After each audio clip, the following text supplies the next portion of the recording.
Break के बाद स्वागत है आपका इंडिया 360 में। और अब रुक करते हैं अगली कवर स्टोरी का। आज से भारत अमेरिका डील पर चर्चा शुरू हो गई है। अमेरिका में शटडाउन खत्म होने के बाद पहली आधिकारिक चर्चा हो रही है। आज से 12 दिसंबर तक दोनों पक्षों में डील के सभी मुद्दों पर सहमति का प्रयास होगा। बता दें कि भारत की ओर से वाणिज्य मंत्रालय में ज्वाइंट सेक्रेटरी दर्पण जैन चीफ नेगोशिएटर हैं। इस बीच केंद्रीय वाणिज्य मंत्री पीयूष गोयल का ताजा बयान सामने आया। उन्होंने कहा कि ट्रेड डील को लेकर अमेरिकी टीम भारत में है, बातचीत सकारात्मक दिशा में आगे बढ़ रही है। साथ ही उन्होंने यह भी कहा कि भारत का इटली, ओमान और न्यूजीलैंड के साथ बायलैटरल ट्रेड को लेकर भी बातचीत सही दिशा में आगे बढ़ रही है। यूनाइटेड स्टेट्स ऑफ अमेरिका की टीम मंगलवार से भारत में है और उनके साथ बातचीत निरंतर प्रगति कर रही है। बायलैटरल ट्रेड एग्रीमेंट की तरफ हम आगे बढ़ रहे हैं। इसी प्रकार से ओमान के साथ हमारी बातचीत अंतिम छोर पर है फ्री ट्रेड एग्रीमेंट की। न्यूजीलैंड के मंत्री परसों आने वाले हैं, उनके साथ भी हमारी बातचीत लगभग आखिरी कुछ चरण पे पहुंच चुकी है। इटली के डेप्यूटी प्राइम मिनिस्टर कल आ रहे हैं, मुंबई आ रहे हैं, उनकी कई सारे बैठकें हैं और मैं एक सुनाते जा सकता हूँ। ये है भारत का आज का चित्र, ये है भारत की संभावनाएं, ये है भारत का उज्जवल भविष्य। और इस मुद्दे पर चर्चा के लिए हमारे साथ जुड़े हैं एक खास मेहमान, market expert Ajay Bagga. Ajay sir, स्वागत है आपका जी बिजनेस पर। सर, सबसे पहले तो आपसे समझना चाहेंगे कि अमेरिकी प्रतिनिधिमंडल के भारत दौरे और ट्रेड डील पर मिल रहे सकारात्मक संकेत का मार्केट के लिए सबसे तत्कालिक सिग्नल क्या देख रहे हैं आप?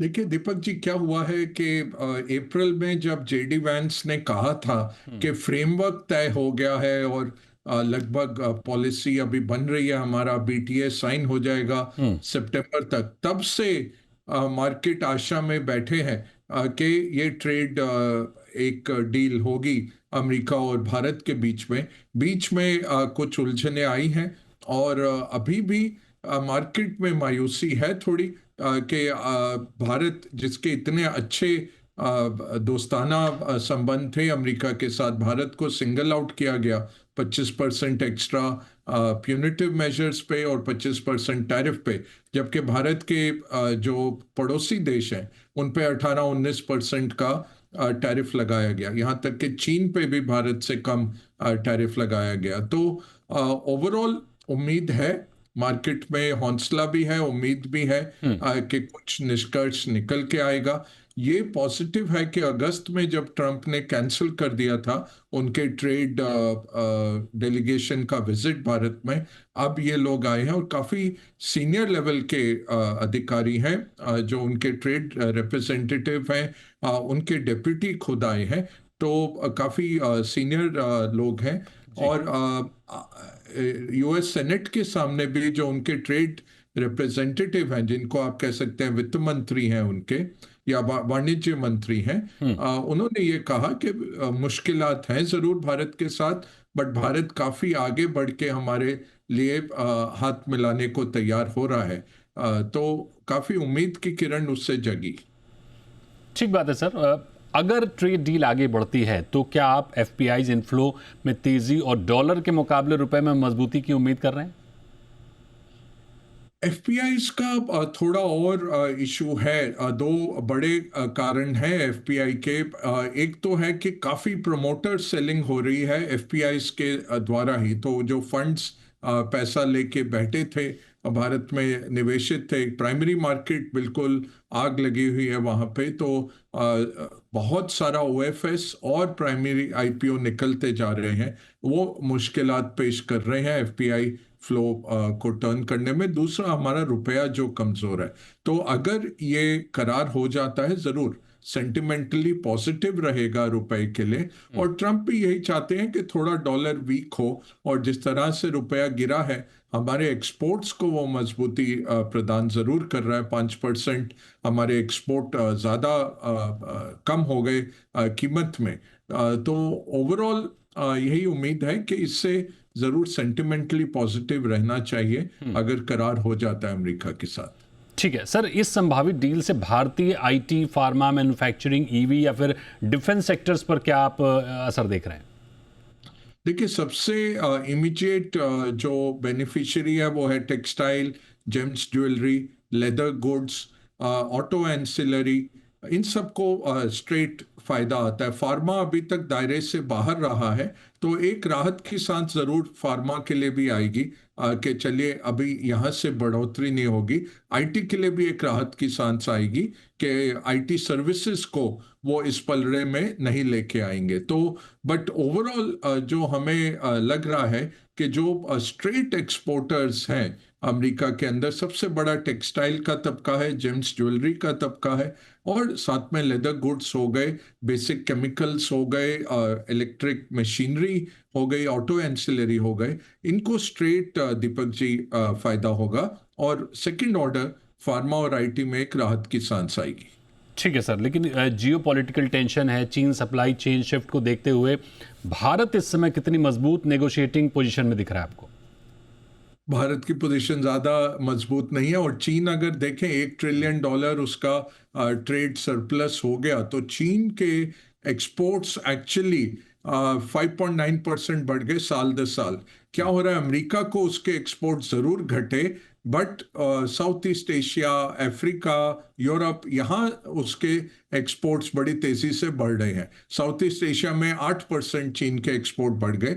वो साफ दिखा रहा है कि वहां से चीनी माल जा रहा है साउथ ईस्ट एशियन कंट्रीज में, वहां छापा लगाया जाता है वियतनाम का या किसी और साउथ ईस्ट एशियन कंट्री का, और वहां से अमेरिका को वो माल जा रहा है, क्योंकि अमेरिका की डिमांड नहीं खत्म हुई है। चीनी माल जो है उसके लिए डिमांड काफी तरोताजा है। भारत इसके सामने देखें तो हमारा अमेरिका को एक्सपोर्ट गिरा है, बट बहुत अच्छा किया है हमने कि ओवरऑल एक्सपोर्ट नहीं गिरा है। तो हमारा भी ये थोड़ा बहुत स्ट्रैटेजी चल रहा है ट्रांसशिपमेंट का, बट ओवरऑल देखें तो हम पार्टनरशिप भी देख रहे हैं अमेरिका के साथ, और अभी हम उस माहौल में नहीं है जैसे चीन के पास रेयर अर्थ्स और इस तरह की चीजें हैं जिससे वो दबाव डाल सकते हैं। या 25 मिलियन टन वो सोयाबीन खरीदते थे अमेरिका से, इस साल 1 ग्राम भी उन्होंने नहीं खरीदा। अब वो बोल रहे हैं हम 12 मिलियन टन फरवरी तक खरीद लेंगे। एक आध शिपमेंट गई है अभी तक। आप देखें, ट्रंप ने कल $12 बिलियन अमेरिकन फार्मर्स को दिया सपोर्ट के $12 बिलियन हम आपके अकाउंट में डाल रहे हैं। तो चीन के पास पता है नुस्खा, और उन्होंने 2019 से बहुत जबरदस्त तैयारी की कि ये दिन आएगा जब कोई ना कोई अमेरिकन राष्ट्रपति आएगा जो टैरिफ डालेगा, हमें क्या करना, उनकी तैयारी थी। भारत की इतनी अच्छी तैयारी नहीं थी, क्योंकि इतने हम बड़े देश भी नहीं है। हम 4 ट्रिलियन है, चीन 18 ट्रिलियन पे कहीं बड़ा है, कहीं गुना बड़ा है। और दूसरा, चीन ने जो रेयर अर्थ्स, रेयर मिनरल्स पे जो अपनी क्षमता बनाई है, उससे वो पूरी दुनिया में एक ठहराव ले आते हैं। अगर वो ना दे रेयर अर्थ्स और मैग्नेट्स, तो चीन ने इस तरह से काम किया 2018 से। भारत भी करेगा, बट अभी आई थिंक 2-3 साल और हैं हमारे, जब हम एक डोमिनेंट पोजीशन में आ सकते हैं किसी भी पहलू पर। ठीक बात है। जैसा कि हमने देखा सर कि केंद्रीय वाणिज्य मंत्री पीयूष गोयल भी सकारात्मक हैं, जो खबरें आ रही हैं ट्रेड डील को लेकर वो भी सकारात्मक हैं, लेकिन इन सबसे इतर क्या कोई चुनौती भी आप देख रहे हैं? क्योंकि लास्ट टाइम भी पॉजिटिव माहौल था, सब कुछ लग रहा था कि ट्रेड डील हो ही जाएगी, लेकिन उसके बाद ट्रंप के बयान और उसके बाद फिर चीज़ें थोड़ी सी गड़बड़ हो गई थी। इस बार क्या कुछ ऐसी चुनौतियां आप देख रहे हैं? बिल्कुल, उम्मीद तो बहुत कम है, हौसला है बट उम्मीद कम है। तो ये देखें, मार्केट जिस तरह से पिछले 3 दिन से गिर रहा है, और ट्रंप ने परसों ये भी कहा कि भारत का चावल डंप हो रहा है, तो वो चावल के जो हमारे निर्यातक हैं वो सब कंपनीज गिर गए 3 से 7%। तो ऐसा नहीं है कि भारत डंप कर रहा है या कुछ बिलो कॉस्ट, बट ट्रंप का कुछ कहा नहीं जा सकता। और ये आप तय रख लीजिए कि ये जो बैठक है इसमें कुछ करार निकल के नहीं आने वाला। ये लोग वापस जाएंगे अमेरिका, वहां से फिर अगर कुछ अनाउंसमेंट होते हैं या जब ट्रंप भारत आते हैं, होपफुली फरवरी में ट्रंप आते हैं, तो शायद कुछ ब्रॉडर एग्रीमेंट आ जाए। बीटीए तो मैं कहूंगा 1 साल और हमें बीटीए तो नहीं दिखेगा अमेरिका के साथ। एक साल और आपको बीटीए नहीं दिख रहा है, तो ऐसे में जो 3 दिन से मार्केट में हम लगातार गिरावट देख रहे हैं, निवेशक भी टेंशन में हैं, उनको क्या राय होगी सर आपकी? नहीं, हमें निवेशित रहना। भारत की अपनी जो ग्रोथ है वो बहुत अच्छी है और कई सेक्टर्स आपको अच्छा प्रदर्शन करके दे रहे हैं। और ओवरऑल जब हम इतना अंडर परफॉर्म करते हैं, जिस तरह से पिछले 14 महीने में हमने इमर्जिंग मार्केट्स के सामने बहुत अंडर परफॉर्म किया है, इस तरह हिस्टोरिकली जब रहता है तब अगला 12 महीने अच्छे रहता है। तो हमें पूरी उम्मीद है कि भारतीय मार्केट में रिकवरी आएगी। वो हो सकता है 2-3 महीने और लग जाए, शायद बजट एक कैटलिस्ट हो। दो बड़े कैटलिस्ट जो मार्केट इंतजार करता रहा है, वो एक है कि यूएस के साथ करार हो जाए, ये 50% का टैरिफ 15 पे आ जाए या 19 पे आ जाए, एकदम से आप लहर देखेंगे हमारे मार्केट्स में। और दूसरा, यूनियन बजट से बहुत उम्मीद है। टैक्स बहुत ज्यादा हो गए, स्पेशली कैपिटल मार्केट्स में जो टैक्सेशन है वो इस साल इतना सरकार को रिकवरी नहीं मिलेगा। तो होपफुली कुछ फॉरवर्ड लुकिंग फिस्कल स्टिमुलस आएगा यूनियन बजट में, कुछ बड़े ऐलान होंगे। अब मार्केट को उम्मीद उस पर बहुत रहेगी दीपक जी। तो उम्मीद है कि एक प्री बजट रैली जरूर आएगी।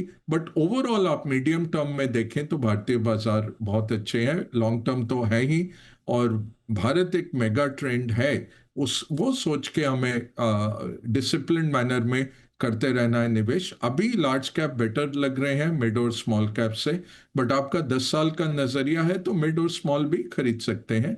हमारा यही था कि वैल्यूएशन हमारे ज्यादा बढ़ गए थे, अर्निंग्स ग्रोथ नहीं आई।